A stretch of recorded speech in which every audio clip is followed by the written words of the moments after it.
조선시대 중기 한양에서 멀지 않은 부유한 마을이 있었습니다. 김진사댁은 이 마을에서 가장 큰 저택입니다. 김진사는 3대째 내려오는 양반 가문의 후손으로 넓은 토지와 상당한 재산을 가진 사람이었습니다. 김진사에게는 두 딸이 있었습니다. 첫째 딸 은혜는 어려서부터 침착하고 신중한 성격으로 어머니를 도와 집안일을 거들며 자랐습니다.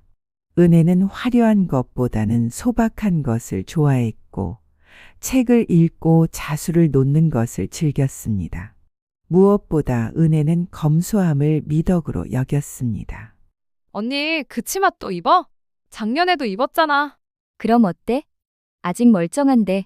둘째 딸 은서는 은혜와는 정반대의 성격이었습니다. 활발하고 자유분방했으며 새로운 것과 아름다운 것을 좋아했습니다. 비단 옷을 즐겨 입었고 장신구에 관심이 많았습니다. 은서는 삶은 한 번뿐이니 즐기며 살아야 한다고 믿었습니다. 아버지, 한양에서 새로 들어온 비단이 있다는데 저 그걸로 옷 한 벌 해도 될까요? 지난달에도 옷을 해주지 않았느냐? 그건 겨울옷이고 이번엔 봄옷이에요. 두 자매는 성격이 달랐지만 서로를 아꼈습니다. 은혜는 동생의 자유로운 모습이 부럽기도 했고 은서는 언니의 차분함이 때로는 존경스럽기도 했습니다. 은혜가 22살이 되던 해봄 김진사 댁에 혼담이 들어왔습니다. 상대는 박진사 댁 장남이었습니다. 박진사 댁도 대대로 양반 가문이었고 장남인 박준서는 학문이 뛰어나고 품행이 단정한 청년으로 소문이 나 있었습니다. 김진사 부부는 흡족했습니다. 은혜야, 내 생각은 어떠하냐? 아버지, 어머니께서 좋으시다면 저도 따르겠습니다. 은혜는 조용히 대답했습니다. 그녀는 혼례라는 것이 개인의 선택만이 아니라 두 집안의 결합이라는 것을 알고 있었습니다. 가을 단풍이 물드는 때로 혼례의 날짜가 정해졌습니다.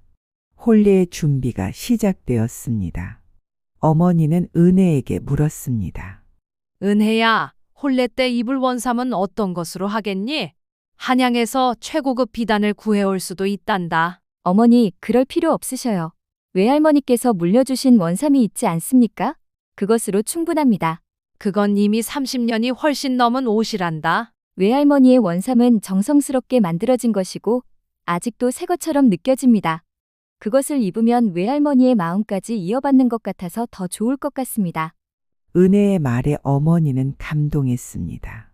하지만 동시에 조금 걱정도 되었습니다. 그럼 다른 혼수품들은 제대로 장만해야 하지 않겠니? 필요한 것만 준비하면 됩니다. 허례허식은 필요 없습니다. 은혜는 자신의 혼례 준비에 최소한의 비용만 들이기를 원했습니다. 이 모습을 지켜보던 은서는 이해할 수 없었습니다. 언니, 일생에 한 번뿐인 혼례인데 왜 그렇게 아끼려고 해? 아버지도 언니 혼례는 제대로 치르고 싶어 하시잖아. 은서야, 혼례는 진심과 정성이 중요한 거지. 돈을 많이 쓴다고 해서 더 행복해지는 건 아니야. 하지만 모두가 보는 자리인데 너무 초라하면 어떡해? 초라한 것과 검소한 것은 다르단다. 필요한 것은 제대로 갖추되 불필요한 낭비를 하지 않는 것이 중요한 거야. 은서는 고개를 저었습니다. 언니의 말은 이해하면서도 마음 한구석에서는 동의할 수 없었습니다. 혼례를 한 달 앞둔 어느 날 혼례 잔치 음식을 두고 의견이 엇갈린 것입니다. 혼례는 집안의 체면이 걸린 일이오. 손님들을 제대로 대접해야 하니 음식을 푸짐하게 준비합시다. 맞습니다. 박진사 댁에서도 많은 손님을 데려올 텐데 준비를 잘해야 합니다. 그러나 은혜는 다른 생각이었습니다. 아버님, 어머님. 제 생각에는 음식을 적당히 준비하는 것이 좋을 것 같습니다. 적당이라니? 그게 무슨 말이냐? 손님들이 먹을 만큼만 준비하는 것입니다. 혼례 잔치를 보면 항상 음식이 많이 남아서 버려지지 않습니까? 하지만 음식이 부족하면 더 큰 문제가 생긴다. 그래서 제가 말씀드리는 것입니다. 오실 손님의 수를 정확히 파악하고 그에 맞춰 적절한 양을 준비하면 됩니다. 푸짐하되 낭비하지 않는 것, 그것이 중요하다 생각합니다. 이때 은서가 끼어들었습니다. 언니, 그렇게 계산하면서 살면 재미없어. 홀례는 축하하는 자리잖아. 넉넉하게 준비해서 모두가 배불리 먹고 즐거워해야 되는 거 아니야? 은서야, 배불리 먹는 것과 낭비는 다른 문제야. 나라 어디선가는 굶주리는 사람들도 있어. 그런데 우리가 먹지도 않을 음식을 잔뜩 만들어서 버린다면 그것이 옳은 일일까? 은혜의 말에 집안이 조용해졌습니다. 결국 은혜의 의견을 일부 받아들여 음식의 가짓수를 줄이는 대신 질을 높이기로 했습니다. 그리고 예상 손님 수를 정확히 파악하여 적절한 양을 준비하기로 했습니다. 홀례 당일이 다가왔습니다. 은혜의 홀례는 검소하면서도 품위 있게 치러졌습니다. 외할머니의 원삼은 정성스럽게 손질하여 새것처럼 빛났고 간소한 장신구는 오히려 은혜의 단정한 아름다움을 더욱 돋보이게 했습니다. 음식도 은혜의 계획대로 준비되었습니다. 하나하나가 정성스럽게 만들어진 음식이었습니다. 손님들은 예상과 달리 매우 만족해했습니다. 김진사댁은 역시 다르구만. 허례허식 없이 정성만 담았어. 음식도 딱 적당하게 준비했네. 배부르게 먹었는데 남은 것도 없고 놀랍구만. 신부의 옷차림도 화려하지 않지만 단정하고 우아하구만. 홀례는 성공적이었습니다. 은혜는 자신의 신념을 지키면서도 모두를 만족시켰습니다. 언니는 정말 지혜롭구나. 검소하다고 해서 초라한 것이 아니었어. 오히려 더 품이 있어 보였어. 하지만 은서는 여전히 자신의 생각을 완전히 바꾸지는 않았습니다. 언니의 방식이 좋긴 하지만 자신은 다른 방식으로 살고 싶었기 때문입니다. 은혜가 시집을 간 지 1년이 지났습니다. 은서에게도 혼담이 들어왔습니다. 한양에 사는 정부사의 둘째 아들이었습니다. 정부사는 높은 관직에 있는 사람으로 재산도 상당했습니다. 둘째 아들 정민호는 젊고 잘생겼으며 한양의 사교계에서도 유명한 청년이었습니다. 은서는 이 혼담을 듣고 매우 기뻐했습니다. 아버지, 정말이에요? 한양으로 시집 갈 수 있는 거예요? 그렇다. 정 부사께서 직접 혼담을 보내셨단다. 와, 드디어 한양에서 살 수 있겠네요. 은서는 어려서부터 한양을 동경했습니다. 화려한 거리, 아름다운 복식, 다양한 문물, 은서가 꿈꾸던 모든 것이 한양에 있었습니다. 홀례의 준비가 시작되었습니다. 그런데 은서의 홀례 준비는 언니 은혜와는 완전히 달랐습니다. 어머니, 제 원삼은 한양에서 가장 유명한 바느질 장인에게 맡기고 싶어요. 최고급 비단으로 가장 화려한 자수를 넣어서요. 은서야, 그건 너무 사치스러운 것 아니냐? 어머니, 일생에 한 번뿐인 홀례인데요. 게다가 저는 한양으로 시집 가는 거예요. 한양 사람들 앞에서 초라하게 보일 순 없잖아요. 하지만 내 언니는, 저는 언니처럼 검소하게 살고 싶지 않아요. 저는 제 홀례를 평생 기억에 남을 만큼 화려하게 치르고 싶어요. 김진사 부부는 고민에 빠졌습니다. 은서의 요구는 매우 과도했지만 딸의 행복한 시작을 위해서라면 들어줘야 할 것 같았습니다. 결국 김진사는 결정을 내렸습니다. 좋다. 내가 원하는 대로 해주마. 다만 한 가지만 약속해라. 시집가서는 절제할 줄도 알아야 한다. 네, 아버지, 감사합니다. 은서의 홀례 준비는 언니와는 비교할 수 없을 만큼 화려하게 진행되었습니다.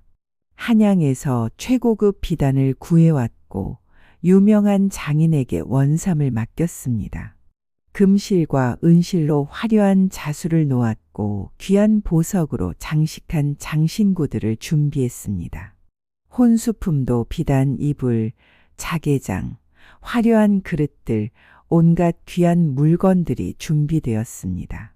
이 소식을 들은 은혜가 친정을 방문했습니다. 은서야, 홀례 준비가 한창이라던데. 언니, 이게 내 원삼이야. 어때? 정말 아름답지? 원삼은 정말 화려했습니다. 금빛과 은빛이 찬란하게 빛났고 섬세한 자수가 예술 작품처럼 아름다웠습니다. 정말 아름답구나. 하지만 은서야, 왜? 언니는 또 검소하라고 말하려고. 혼례는 시작일 뿐이야.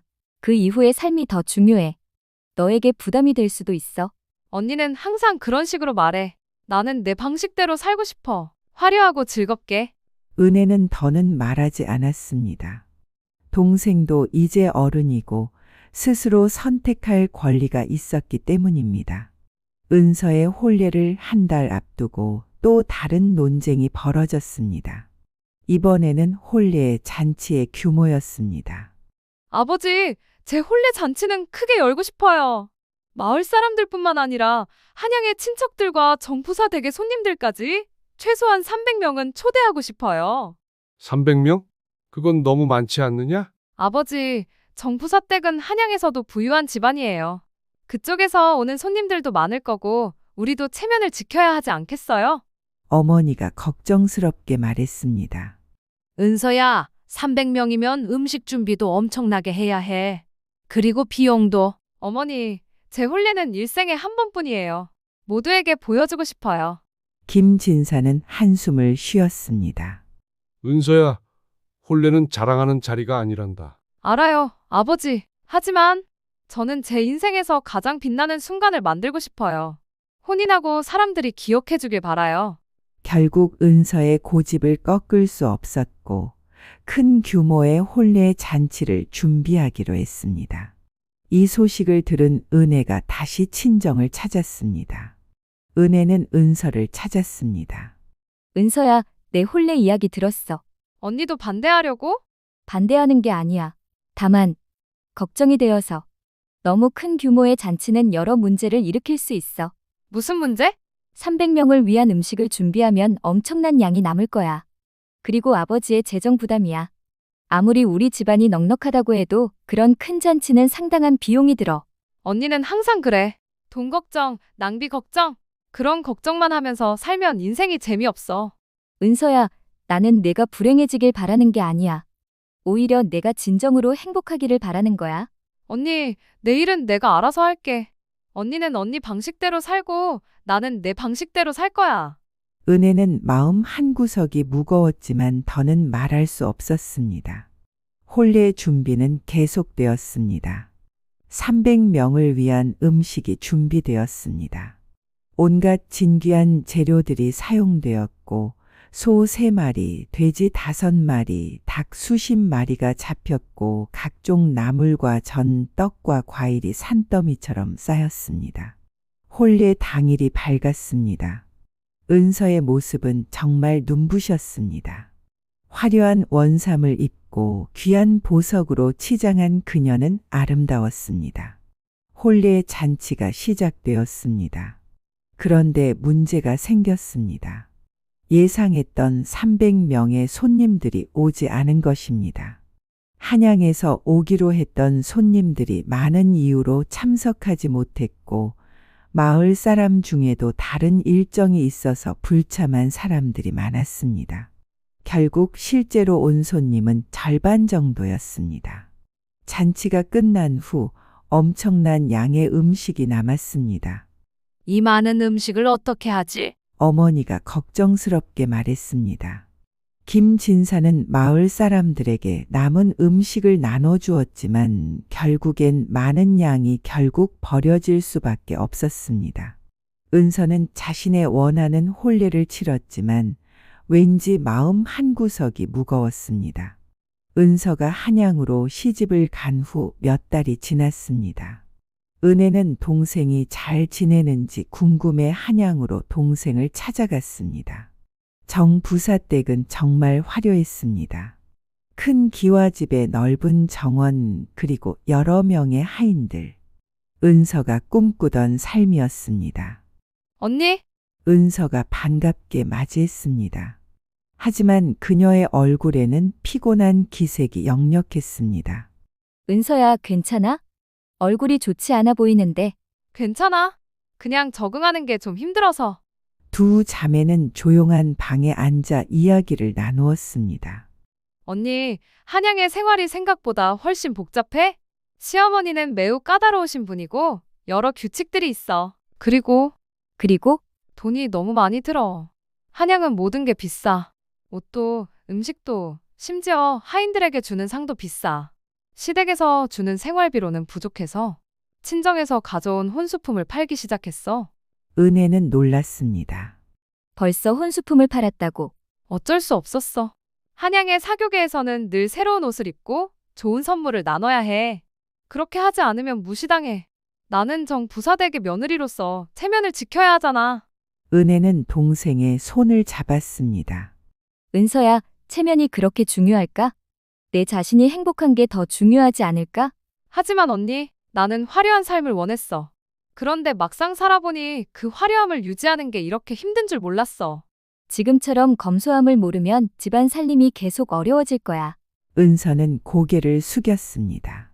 은혜가 돌아간 후 은서는 깊은 생각에 잠겼습니다. 몇 달이 더 지났습니다. 은서의 상황은 점점 더 어려워졌습니다.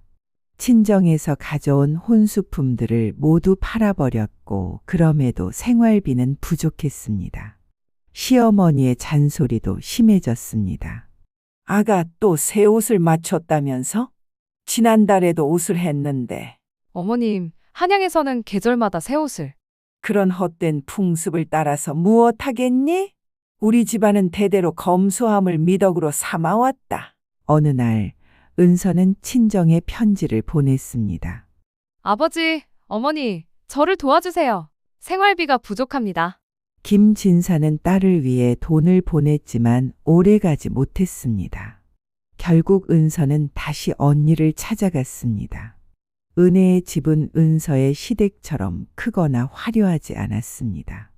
하지만 단정하고 깔끔했으며 무엇보다 평화로운 분위기가 감돌았습니다. 은서는 언니를 보자마자 눈물을 흘렸습니다. 은서야, 무슨 일이야? 내가 원했던 화려한 삶은 실제로는 너무 힘들어. 돈은 계속 나가고 시어머니는 잔소리하시고 남편도 나를 못마땅해 해. 나는 행복하지 않아. 은혜는 동생을 꼭 안아주었습니다. 그래, 은서야. 내가 깨달은 게 있다면 그것만으로도 큰 발전이야. 언니, 나 정말 후회돼. 은서야, 후회만 해서는 안 돼. 이제부터라도 달라지면 돼. 하지만 어떡해? 나는 검소하게 사는 법을 몰라. 그렇게 살 순 없어. 은혜는 동생의 손을 잡고 말했습니다. 내가 가르쳐 줄게. 검소하게 산다는 것은 초라하게 사는 게 아니야. 필요한 것과 불필요한 것을 구분하고 낭비하지 않으며 가진 것에 감사하는 거야. 그날부터 은서는 언니에게 배우기 시작했습니다. 은혜는 동생에게 가계부 쓰는 법을 가르쳤습니다. 매일 무엇을 썼는지 기록해봐. 그러면 내가 어디에 돈을 쓰는지 알 수 있어. 은서는 처음으로 가계부를 써보았습니다. 그리고 놀랐습니다. 언니, 나 한 달에 이렇게나 많은 돈을 옷에 썼어. 이제부터는 사기 전에 생각해봐. 이게 정말 필요한가? 이미 비슷한 게 있지 않나? 하고 말이야. 은혜는 또한 동생에게 옷을 오래 입는 법도 가르쳤습니다. 질 좋은 옷을 사서 오래 입고 옷을 잘 관리하면 몇 년이고 입을 수 있으며 진정한 품위는 옷의 화려함이 아니라 사람의 태도에서 나온다는 것을 알려주었습니다. 은서는 언니의 가르침을 하나씩 실천하기 시작했습니다. 처음에는 어려웠습니다. 새로운 옷을 보면 여전히 사고 싶었고 화려한 장신구를 보면 손이 갔습니다. 하지만 점차 달라지기 시작했습니다. 이 옷 예쁘지만 집에 비슷한 게 있어. 안 사도 돼. 이 비녀 아름답지만 지금 가진 것으로 충분해. 그렇게 몇 달이 지나자 은서의 생활비 지출이 눈에 띄게 줄어들었습니다. 시어머니도 변화를 알아챘습니다. 아가, 요즘 달라진 것 같구나. 어머님, 제가 많이 반성했습니다. 이제는 검소하게 살려고 노력하고 있습니다. 그래, 그게 옳은 거야. 화려함은 일시적이지만 검소함은 평생의 미덕이란다. 남편 정민호도 아내의 변화를 기뻐했습니다. 고맙소. 당신이 변하려고 노력하는 모습이 보기 좋소. 1년 후 은서의 시동생이 혼례를 올리게 되었습니다. 시어머니가 집안 식구들을 모았습니다. 혼례를 준비해야 하는데 의견을 듣고 싶구나. 큰 며느리가 먼저 말했습니다. 어머님, 집안의 체면을 생각해서 화려하게 치러야 한다고 생각합니다. 그러자 은서가 조심스럽게 말했습니다. 어머님, 저는 다른 생각입니다. 저는 검소하면서도 품위 있게 치르는 것이 좋다고 생각합니다. 큰 며느리가 놀란 표정을 지었습니다. 아니, 동서가 그런 말을? 혼례가 그렇게 화려했으면서? 은서는 고개를 숙였습니다. 맞습니다. 제 혼례는 너무 화려했습니다. 그리고 저는 그것을 후회합니다. 후회한다고. 네, 화려한 혼례는 그날 하루의 만족을 주지만 그 이후의 삶에는 오히려 부담이 됩니다. 저는 그것을 경험으로 배웠습니다. 은서는 계속 말했습니다. 제 언니의 혼례는 검소했지만 모두가 칭찬했습니다. 낭비 없이 필요한 것만 준비했지만 오히려 더 품이 있어 보였습니다. 저는 시동생의 혼례도 그렇게 치러지길 바랍니다. 시어머니는 은서를 흐뭇하게 바라보았습니다. 많이 성장했구나. 좋다. 너의 의견대로 하자. 시동생의 혼례 준비가 시작되었고 은서는 적극적으로 도왔습니다. 그녀는 자신의 경험을 바탕으로 조언했습니다. 손님 수를 정확히 파악해서 음식 낭비를 막아야 합니다. 원삼은 질 좋은 옷감으로 단정하게 만들되 과도한 장식은 피해야 합니다. 혼수품도 필요한 것 위주로 준비해야 합니다. 시동생의 혼례는 은서의 조언대로 준비되었습니다. 혼례 당일 모든 것이 완벽했습니다. 화려하지는 않았지만 품이 있었고 낭비 없이 모두가 만족했습니다. 손님들이 칭찬했습니다. 정부사댁은 역시 다르구만. 허례허식 없이 알차게 준비했어. 이게 진정한 양반의 혼례지. 요즘은 다들 화려함만 쫓는데. 시어머니는 은서에게 말했습니다. 아가, 내 덕분이야. 어머님, 제가 해야 할 일을 했을 뿐입니다. 시동생의 혼례가 끝난 후 은혜가 동생을 보러 왔습니다. 두 자매는 한양의 경치 좋은 곳에서 만났습니다. 은서는 언니에게 그간의 이야기를 들려주었습니다. 어떻게 힘들었는지, 어떻게 변화했는지, 그리고 이제는 검소함의 가치를 깨달았다는 것을. 언니, 미안해.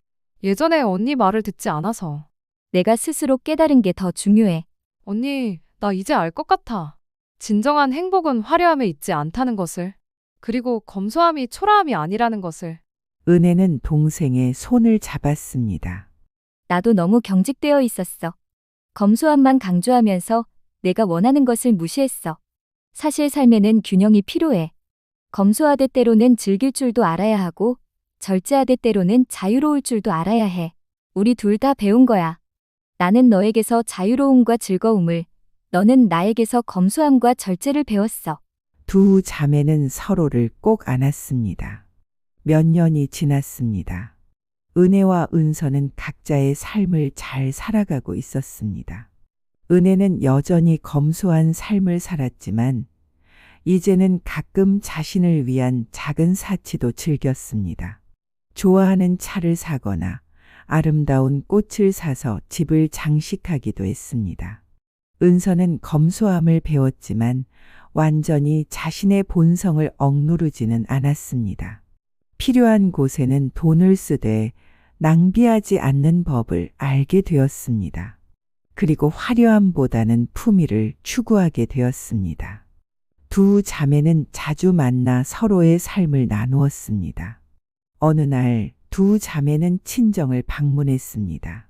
나이 드신 아버지와 어머니는 두 딸을 보며 흐뭇해했습니다. 너희 둘이 서로 다른 방식으로 살지만 각자 행복을 찾았다는 것이 기쁘구나. 너희가 서로에게서 배웠다는 것이 더 기쁘구나. 세월이 흘러 어느 가을날 두 자매는 친정의 정원에 앉아 차를 마시고 있었습니다. 언니, 우리가 젊었을 때 참 다르게 살았지. 그렇지. 예전처럼 살지는 않지만 마음은 더 편해. 그리고 내가 가진 것에 감사하게 됐어. 언니는? 나도 행복해. 예전처럼 모든 것을 아끼지는 않지만 여전히 낭비하지 않아. 그리고 가끔은 나 자신을 위해 돈을 쓰는 것도 괜찮다는 걸 배웠어. 두 자매는 서로를 바라보며 미소 지었습니다. 진정한 행복은 화려함에도 검소함에도 있지 않다는 것. 진정한 행복은 균형과 지혜, 그리고 감사하는 마음에 있다는 거야. 여러분, 이야기를 끝까지 들어주셔서 감사합니다. 우리가 서로를 이해하고 서로에게서 배우려는 자세를 가진다면 우리 모두 더 나은 사람이 될 수 있습니다. 검소함도 화려함도 그 자체로는 옳고 그름이 없습니다. 중요한 것은 낭비하지 않으면서도 즐길 줄 알고 절제하면서도 자유로우며 검소하면서도 풍요로운 삶을 지키는 것입니다. 여러분의 삶에도 이런 균형과 지혜가 함께하기를 바랍니다. 댓글로 여러분의 생각을 나눠주세요. 이야기가 재미있으셨다면 구독과 좋아요 눌러주세요. 다음에 더 재미있는 이야기로 찾아오겠습니다. 다른 이야기로 여러분들의 하루를 더욱 즐겁게 만들어 드리겠습니다. 영상 시청해 주셔서 감사합니다.